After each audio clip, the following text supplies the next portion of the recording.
반갑습니다. 원빈입니다. 세상의 모든 지식을 출세간의 지혜로 꽃피우기 위한 공부, 원빈 스님의 도서관 환희미소 시간입니다. 오늘은 나는 논어를 만나 행복해졌다 라는 책을 가지고 왔고요. 판덕지음, 이서연 옮김, 미디어숲 출판사입니다. 표지에는 나로 살아가기 위한 든든한 인생 주춧돌, 논어 한마디. 무엇을 해도 공허한 인생, 이제는 논어다. 시대 불문의 고전, 논어로 느끼는 배움의 매력. 이렇게 소개하고 있습니다.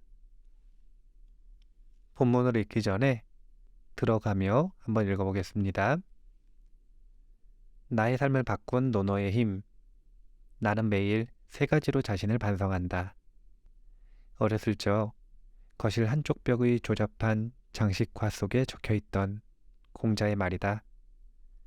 제대로 된 의미를 깨닫지도 못했을 텐데 나의 뇌리 속에 따리를 틀고 있는 이유는 뭘까? 잊힐만 하면 다시 만나게 된 인연 때문일까? 중학교에 들어가서 논어를 다시 만났다. 이번에 만난 공자는 교과서에 있었다. 개씨가 전유를 정발하려고 하니 역시나 무슨 뜻인지 잘 몰랐다. 2000년 가까운 오랜 세월 동안 동아시아 인문주의의 원형이 되었던 사상가 공자라는 비범한 인물을 몰랐을 리는 없었다. 하지만 육아의 성전이라고도 불리는 논어의 의미를 그 시절에 내가 이해했을 리는 만무했다. 교과서에 수록됐으니 그저 건성으로 읽었을 뿐이다. 그 후로도 논어와의 만남은 계속됐다. 대학교 3학년이었던 1995년 나는 다시 논어를 만났다. 학예 방학 캠프에 참석한 홍콩의 한 대학교 학생 대표가 나에게 물었다. 논어 읽어봤어? 중학교 때 읽어봤지만 난 이렇게 대답할 수밖에 없었다. 아니, 읽어도 이해하기 어려울 것 같아서. 그러자 그 친구는 나나 이진의 논어 강의는 이해하기 쉬울 거야 라고 알려줬고 나는 그의 말에 귀가 솔깃했다. 그의 말대로 정말 논어를 쉽게 이해할 수 있을까? 개학을 하자마자 나는 학교 도서관으로 달려가 논어 강의를 빌렸다. 유교, 불교, 도교의 경전을 두루 통달한 나나이진 선생은 한자 문화권을 대표하는 석학이다. 논어를 해설하는 나나이진 선생의 모습은 소탈해 보였다. 선생은 배우고 제때 익히면 이라고 진지한 말투로 설명하지 않았다. 그의 화법은 이해하기 쉬웠다. 강의는 이렇게 시작했다. 천하는 원래 두 팔보다 가벼운 것입니다. 그런데 세상 사람들은 어째서 옥구슬 같은 것만을 중요시하는 것인지. 나는 첫 부분을 읽자마자 머릿속이 명징해짐을 느꼈다. 원래 논어가 이렇게 재밌는 거였어? 나나이징 선생은 원문의 해석을 시작으로 그 이야기가 생겨난 시대적 배경과 상황, 그리고 공자의 관점 등을 모두 알기 쉽게 설명하고 있었다. 나는 책을 끝까지 다 읽고 난 후에 나나이진 선생의 책 논어 강의가 쉽게 이해됐던 이유를 알게 됐다. 이 책은 나나이진 선생의 강연을 그대로 기록한 강의록이었기 때문이다. 대화체로 편집돼서 편하게 읽히기도 했고 생동감이 느껴졌다. 선생은 친구에게 말하는 것처럼 꾸밈이 없고 친숙한 말투로 강의를 이어갔다. 나나이진 선생의 논어 강의의 가장 큰 장점은 바로 이 소탈함과 친밀함에 있다. 많은 사람이 선생의 강의를 통해서 논어에 입문했다. 그만큼 선생의 강의는 대중적인 영향력이 지대하다. 논어는 그렇게 서서히 나의 삶 속에 침투하기 시작했다. 학사학위를 받은 나는 공영방송국에 입사했다. 방송국의 규모는 엄청났다. 몸집이 큰 회사에서 일하는 직원은 자신의 노력이 결실을 맺지 않으면 깊은 무기력감에 빠지게 된다는 것을 알게 됐다. 당시 나는 혼신을 다해 프로그램을 제작했다. 하지만 나의 작품이 언제 방영될지는 알 수 없었다. 당연히 나는 상사로부터 인정을 받지 못했다는 실망감에 휩싸이게 됐다. 심지어 나는 상사가 나의 존재 자체를 모르고 있다는 생각마저 하게 됐다. 그렇게 무기력하게 직장 생활을 하던 나는 한 달에 일을 하는 시간이 기껏해야 2주라는 사실을 알게 됐다. 시간은 남아 돌았고 수입도 낮았다. 하지만 주거 비용이 많이 드니 당연히 스트레스가 심해질 수밖에 없었다. 생계에 대한 불안은 나를 깊은 두려움에 휩싸이게 했다. 그리고 내가 무능하다는 생각이 독버섯처럼 마음 깊숙이 퍼져나갔다. 직장을 잃으면 어쩌지? 프로그램이 다시 방영되지 못하면 어쩌지? 빌린 집에서 쫓겨나면 어디서 지내지? 쌓여가는 불안감에 뜬 눈으로 밤을 지새울 때도 많았다. 한마디로 우울증 초기 증상을 겪었다. 무라카미 하루키가 그러던가? 야구장에 갔던 날 푸른 하늘로 솟구치는 홈런볼을 보면서 소설을 써야겠다는 생각이 들었다고. 그런 식으로 어느 날 갑자기 내 머릿속에 논어가 떠올랐다. 다시 읽어볼까? 남아도는 시간에 잡생각에 빠져 있느니 차라리 독서를 하는 게 낫겠다는 생각이 들었다.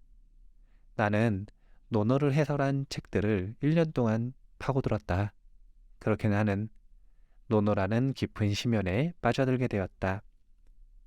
시대에 따라 논어 읽기의 방법은 다르다. 한나라 시대부터 위진, 당나라, 송나라, 명나라, 청나라, 그리고 근대까지 많은 학자와 작가들이 논어와 관련된 해설서와 창작물을 썼다. 나는 많은 사람이 논어를 해설한 책들을 탐독했다. 무도인이 도장 깨기를 하듯 한 권 한 권 논어 해설서들을 읽어 내려갔다. 그러던 어느 날 나는 논어에 대한 학식이 깊어진 자신의 모습을 마주하게 됐다. 공자는 강인했다, 용감했다, 그리고 동시에 친근했고 다정했다. 한마디로 공자는 빠져들 수밖에 없는 매력을 가진 군자였다. 공자의 논어는 사람 마음속을 파고든다. 그 감동은 나의 불문이다. 어떤 난관에 부딪힐 때 공자는 논어를 통해 해답을 제시한다. 공영방송국에서 내 능력을 펼치지 못하고 있다는 생각에 괴로워하는 나를 지켜준 공자의 말은 바로 이것이다. 군자는 돌을 도모하지 먹을 것을 도모하지 않는다. 군자는 돌을 걱정하지 가난을 걱정하지 않는다. 다른 사람이 나를 알아주지 않는 걸 걱정하지 말고 내가 다른 사람을 알아주지 않는 걸 걱정해야 한다.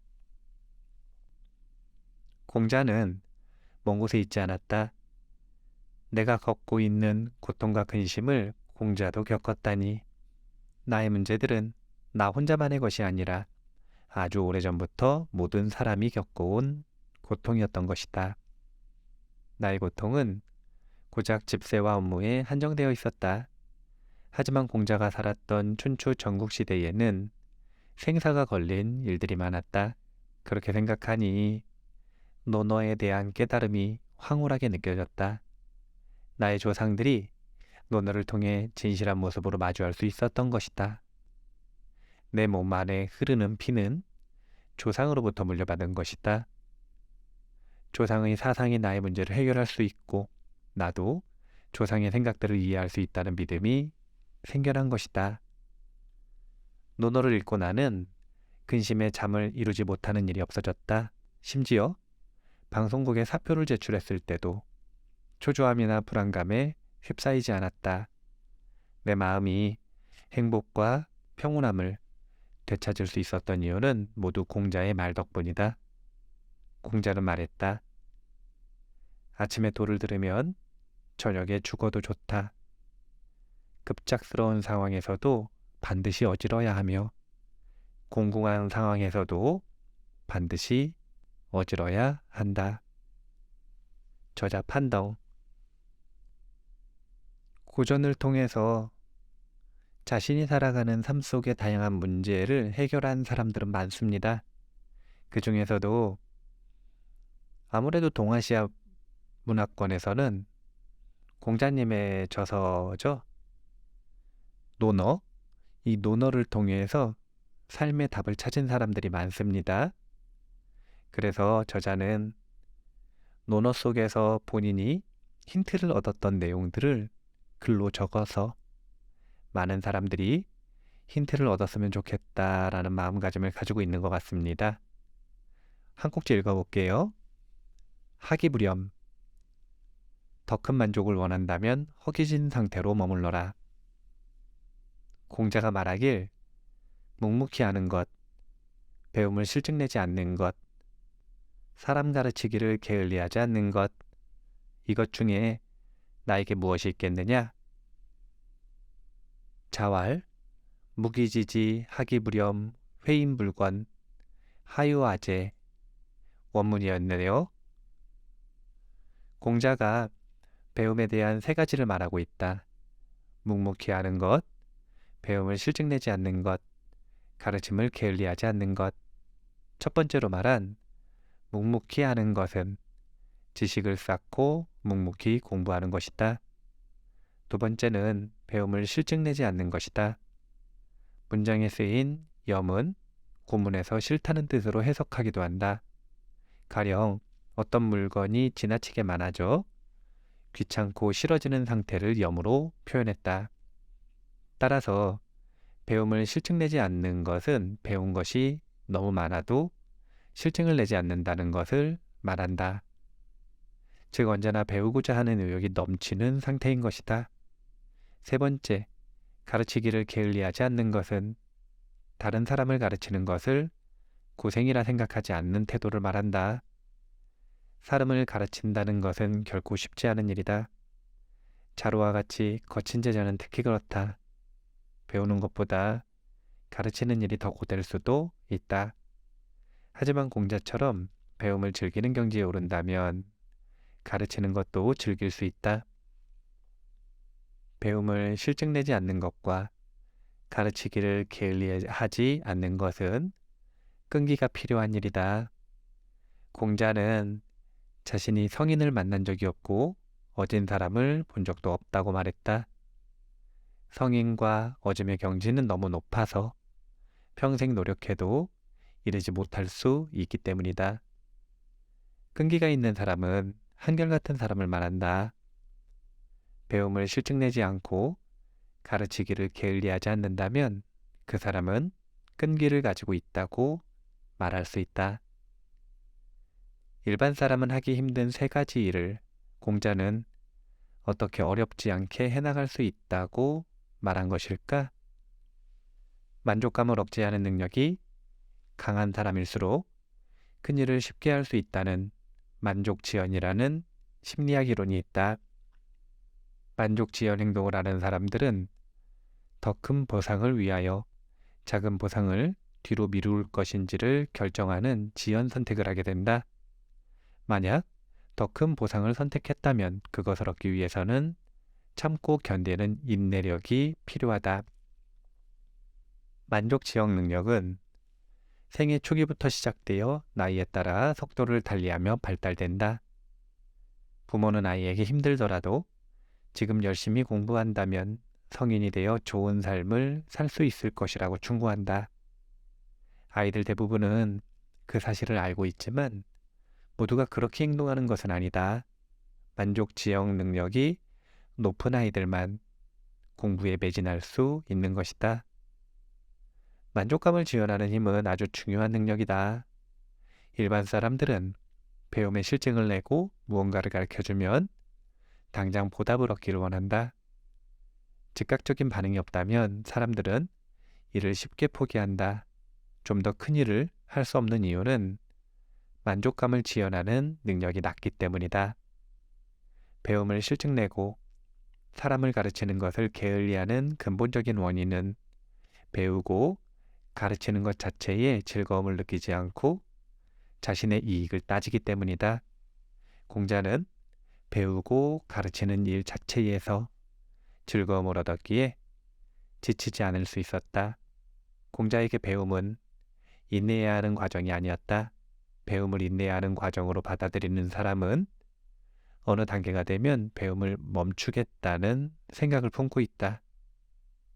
정규직에 취직하자마자 공부하지 않는 직장인들이 그런 사람들이다. 우리도 공자처럼 묵묵히 하는 것, 배움을 실증내지 않는 것, 사람 가르치기를 게을리하지 않는 것을 어렵지 않게 할 수 있을까? 배움을 즐기는 공자의 경지에 다가가기 힘들다면 우리는 만족 지연 능력을 키우는 노력을 해야 할 것이다. 만족을 미룰수록 인생의 선물은 더 커질 테니 말이다. 세 가지 중에서 가장 어려운 것은 아무래도 남을 가르치는 것에 게을리하지 않는 것, 이것이 가장 어려운 일인 것 같습니다. 남을 교육하고 바꾸고 교화한다라고 하는 것 자체가 굉장히 쉽지 않은 일이죠. 한 곡지 더 읽어볼게요. 거 이루 불 이 삼우반. 번민하지 않는 자에게 10번을 말해도 소용없다. 공자가 말하길 번민하지 않으면 일깨워주지 않고 애써 표현하려 하지 않으면 말해주지 않는다. 한 모퉁이를 들었을 때 새 모퉁이에 반응하지 않으면 더는 반복하지 않는다. 가르쳐 일깨워준다는 뜻인 개발이라는 단어는 이 문장에서 유래된 것이다. 문장에 쓰인 부는 마음이 답답한 상태를 말한다. 비도 분과 비슷한 뜻으로 입가에서만 맴돌고 말이 나오지 않는 상태를 묘사한다. 개는 질문과 비슷한 뜻이다. 공자가 제자들에게 배움에 대해 말했다. 마음속 괴로움과 고통을 말로 표현하지 못해 답답해하지 않는다는 것은 문제를 진지하게 고민하지 않았다는 의미이니 나는 너희들을 성급하게 일깨워주지 않을 것이다. 답을 알려주기보다는 질문을 던져 스스로 문제를 깨닫게 할 수도 있다. 문제에 대한 답이 입가에 맴돌 정도로 고민한 흔적이 보일 때에서야 나는 너희에게 설명해 줄 것이다. 고대에는 스승과 제자 사이에 가장 좋은 상태를 줄탁동시라고 했다. 어미닭이 알을 품고 있을 때 부화 직전의 병아리는 부리로 껍질을 쪼아댄다. 새끼의 움직임을 알아차린 어미닭은 병아리가 나올 수 있게 껍질을 쪼아 깨트려준다. 병아리는 그렇게 세상 밖으로 나오게 된다. 하지만 성급한 어미닭은 새끼를 죽음으로 몰고 가기도 한다. 알 속에서 병아리가 움직이지도 않았는데 껍데기를 쪼아 깨트리면 병아리는 죽게 된다. 반대의 경우도 마찬가지다. 병아리가 알 속에서 열심히 껍질을 쪼고 있는데도 어미닭이 도와주지 않으면 병아리는 알 속에서 질식해 죽을 수도 있다. 번민하지 않으면 일깨워주지 않고 애써 표현하려 하지 않으면 말해주지 않는다. 라는 공자의 교육사상은 어미닭과 병아리가 안과 밖에서 호응하며 노력하는 것과 비슷하다. 공자의 교육사상은 학생들이 먼저 토론하고 체험하고 질문하게 하는 현재의 교육 형태인 역진행 수업과 비슷하다. 학생들이 진정으로 흥미를 느껴 답을 알고 싶어 하지만 말로 표현할 수 없으면 어떻게 될까? 학생들은 그때에야 비로소 스승에게 도와달라고 질문을 하게 된다. 이때 교사가 학생들에게 질문하고 일깨워주고 지도하는 역진행 수업을 진행하면 학생들은 가장 많은 것을 배울 수 있다. 다음 문장을 살펴보자. 한 모퉁이를 들었을 때 새 모퉁이에 반응하지 않으면 이라는 구절은 어떤 의미일까? 여기서 우는 어떤 물체의 모서리를 말한다. 책상은 4개의 모서리가 있다. 스승이 그 중에 한쪽 모서리를 알려주었는데 제자가 다른 모서리를 이해하지 못한다면 융통성이 없다고 할 수 있다. 공자는 제자들이 하나를 알려주면 스스로 생각하고 추론해 세계를 깨달을 수 있기를 바랐다. 더는 반복하지 않는다라는 구절에는 두 가지 해석이 있다. 첫 번째 해석은 약간 매정하게 들릴 수 있다. 공자는 모든 사람을 차별하지 않고 가르쳤지만 깨달음은 천차만별이었다. 공자가 하나를 통해 세계를 깨우치지 못하는 사람은 더는 가르치지 않았다는 것이 첫 번째 해석이다. 나는 이런 해석이 마음에 들지 않는다. 공자는 의지력이 강했기 때문에 인내심 없이 가르치지 않았다. 두 번째 해석은 공자가 가르치지 않았던 것이 아니라 제자에게 주입식 교육을 하지 않았다는 의미다. 공자는 한 모서리를 알려준 뒤 제자가 나머지 모서리를 이해하지 못하면 더는 설명하지 않았다. 제자가 스스로 설명해준 모서리의 이치를 이해하고 나머지 모서리를 깨달을 수 있을 때까지 기다렸다. 교사들은 어느 한 문제를 알려준 뒤 학생이 같은 유형의 문제를 이해하지 못하면 이해할 때까지 반복해서 계속 설명해준다. 이런 방식은 학생이 스스로 생각할 수 없게 해서 오히려 고통만 느끼게 해줄 수도 있다. 체벌이 아니라 머릿속에서 일어나는 갈등과 충돌의 고통이다. 이런 식의 주입식 교육은 조금이라도 변형된 문제가 나오면 당황해서 해결할 엄두를 내지 못하는 병폐를 만든다. 어떻게 공부할 것인가의 저자는 머릿속에서 불꽃이 튈 정도로 뇌를 활용해야 한다고 말했다. 답을 생각해내든 그렇지 않든 머리를 활발히 쓰는 것만으로도 성과가 있다는 것이다. 가장 최악의 경우는 이런 것이다. 교사가 머리를 쓰는 것을 싫어하는 학생에게 사각형의 모서리 하나를 알려줬다. 학생은 나머지 모서리들의 존재를 깨닫지 못했다.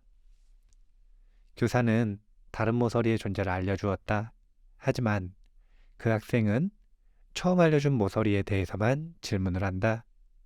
이는 그 학생이 사각형의 모서리에 대한 개념을 이해하지 못했기 때문이다. 교사가 여러 가지 지식을 알려주었지만 학생이 학습 과정에서 핵심을 파악하지 못하고 표면적인 지식만 이해하는 것은 교육이라고 할 수 없다. 공자는 반복해서 설명해 주지 않고 제자들이 스스로 문제의 본질을 생각할 수 있게 해야 한다는 점을 일깨워준다. 다시 한번 강조하지만 공자의 교육 방식은 대단히 혁신적이었다. 공자는 많은 제자를 데리고 밖으로 나가 강가에서 놀고 먹고 이야기를 나누었다. 책을 읽어주는 것이 아니라 일상에서의 모습을 행동으로 보여주며 제자들을 가르쳤다. 수천 년이 흘러 문명은 발달했지만 오히려 교육은 퇴보하고 있다. 뇌를 퇴화시키는 주입식 교육 방식이 쉽게 사라지지 않고 굳건히 그 명맥을 유지하고 있기 때문이다. 생각해보자. 일선 교육의 형실에서 학교는 교실에 수십 명의 학생을 앉혀놓고 교사 한 사람이 수업을 진행한다. 나의 중학교 시절 한 반의 학생들은 70여 명이나 되었다. 최소한 절반은 교사의 말을 이해하지 못했고 절반은 이미 아는 내용이라서 지루해했다. 하지만 교사는 이런 상황을 알고 있으면서도 평균적인 학생들만 이해할 수 있을 만한 내용을 가르칠 수밖에 없었다. 똑똑한 학생들은 시간을 낭비하고 부족한 학생들은 수업 내용을 따라갈 수 없었다. 공자는 번민하지 않는 제자들은 일깨워주지 않고 애써 표현하려 하지 않으면 말해주지 않았다. 제자들의 상황을 살펴보며 알고자 하는 욕구가 강해졌을 때 그때 비로소 일깨워졌다. 공자는 모든 제자가 자신에게 알맞은 방향을 선택해 더 큰 사람이 될 수 있도록 도왔다. 교육의 중요한 점과 어려운 점은 학생이 번민하고 애써 표현하려 할 때와 답을 진심으로 알고 싶어 할 때를 포착해내는 곳에 있다. 교육은 학생의 마음에 물을 가득 채워 만족하게 하는 것이 아니라 불을 지피는 것이다. 학생들 스스로 이해하고 배움의 매력을 느껴야 한다. 학생들이 모르는 점을 일일이 가르치는 것보다 쉬워 보이지만 이는 결코 쉽지 않다. 각고의 노력으로 학생들이 스스로 공부하고 싶은 마음이 들게 했다면 그 뒤로 교사가 할 일은 그다지 많지 않다. 학생들은 능동적으로 답을 찾을 때 더 쉽게 배우기 때문이다. 일부 교사 중에는 질책하고 윽박지르거나 심지어는 협박하는 방식으로 학생들을 가르친다. 이런 교사들은 학생이 자기 생각대로 움직이지 않으면 화를 내며 억지스럽게 학습 방식을 강요한다. 계속 그렇게 따라오지 않는다면 부모님에게 알리겠다. 계속 이렇게 노력하지 않으면 취직도 못하게 될 것이다. 라며 학생들을 공갈 협박하는 것이다. 협박은 깡패나 하는 짓이다. 스승은 학생들이 자연스레 깨달음을 얻을 수 있도록 도와주는 사람이다. 학생을 가르치는 것은 자동차를 조립하는 일과는 완전히 다르다. 자동차는 움직이지 않는 강철들을 하나로 모아 움직이도록 만들기만 하면 된다. 하지만 아이들은 성장하고 생각할 줄 아는 유기체이기에 하나로 모은다고 움직이지 않는다. 아이들도 자신만의 생각과 욕구가 있다. 어른들이 해야 할 일은 아이들이 자신의 인생을 사랑할 수 있게 해주고 자신의 성장을 주도할 수 있게 해주는 것뿐이다. 많은 어른이 잘못된 교육 방식으로 아이가 공부를 싫어하게 만들고 심지어 아이가 자신의 인생을 실망하게 만들고 있다. 다른 것은 몰라도 논어에서 공자의 교육 철학만큼은 자기 것으로 만들어보자. 지식을 올바르게 키워야 우리가 사는 공동체가 발전할 수 있다. 교육을 한다라고 하는 것이 어렵다라고 하는 건 부모님도 알고 선생님도 알고 선배도 알고 있습니다. 스승도 역시 알고 있습니다. 그럼에도 불구하고 아이들이, 제자들이, 학생들이, 후배들이 요청을 하면 그 의무를 저버릴 수 없는 것이 또 교육하는 입장이기도 합니다. 그래서 교육을 한다라고 하는 건 저는 항상 줄다리기라고 생각을 하거든요. 어떻게 밀당을 잘할 것인가 적절할 때 땡겨줘야 그래야 교육 효과도 있고 그리고 교육 자체가 되기도 하고요. 그렇지 않으면 어쩔 수 없이 깡패나 하는 짓을 하게 되는 그런 부작용을 겪게 될지도 모르겠습니다. 어쨌든 논어를 통해서 배울 수 있는 점들이 참 많다는 생각이 있어서 한동안 논어에 대한 책들을 조금 녹음해서 컨텐츠로 만들어 보려고 해요. 몇 문장 더 읽어드리고 마무리하려고 그래요. 어디를 가든 마음을 다해서 가라. 공자. 가장 큰 영광은 한 번도 실패하지 않는 것이 아니라 실패할 때마다 다시 일어서는 데에 있다. 공자. 좋아하는 직업을 정하면 평생 단 하루도 일하지 않는 것과 같다. 공자. 멈추지만 않는다면 얼마나 천천히 가는지는 문제가 되지 않는다. 공자. 저는 특히 마지막 문장 멈추지만 않는다면 얼마나 천천히 가는지는 문제가 되지 않는다. 이거 꼭 강조하고 싶습니다. 우리가 공부를 하든 사업을 하든 아니면 관계를 맺든 아니면 수행을 하든 가장 기본 그것은 끝까지 지속하는 힘입니다. 이것 없이 원하는 것을 이룬 사람이 없고 잃었다 하더라도 유지한 사람이 없습니다. 꼭 멈추지 말고 자신이 가고자 하는 길을 끝까지 가는 지속의 힘, 인내의 힘, 이것을 가지셨으면 좋겠습니다. 오늘 마무리할게요. 세상의 모든 지식을 출세간의 지혜로 꽃피우기 위한 공부, 원빈 스님의 도서관, 환희미소 시간이었습니다. 감사합니다.